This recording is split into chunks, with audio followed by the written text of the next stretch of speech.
Hi, this is Don Vibert from ImageWorks. So today we wanted to talk about the combination of panoramic scans and jewelry. It is not a good combination.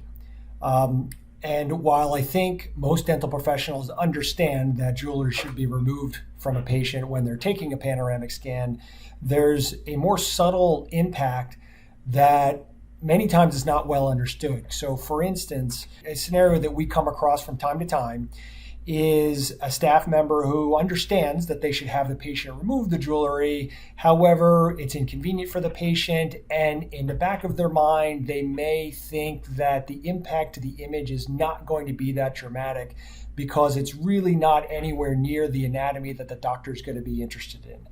And the unfortunate impact of that is it can actually have a dramatic effect on the entire image.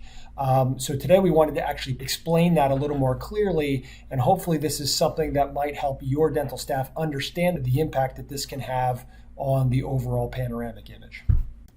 So with a panoramic X-ray, you obviously have the source of the X-ray on one side, the sensor on the other side, and the patient is positioned in between. When the scan is initiated, the X-ray travels through the patient, and the relevant anatomy is actually projected onto the panoramic sensor. Now, the dentition that we care about is actually the anatomy that's closest to the sensor during the scan, but you'll notice in this simulation that the X-ray travels through a lot of other anatomy to get to that sensor, namely the spine and the opposing side of the dentition.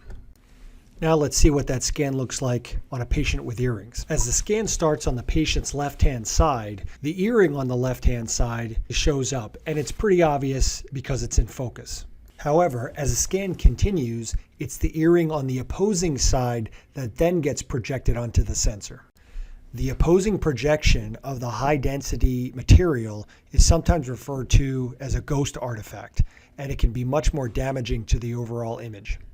If we zoom in on this particular example, you can see the ghost artifact of that butterfly earring as being larger, higher up on the scan, fuzzier, and more distorted.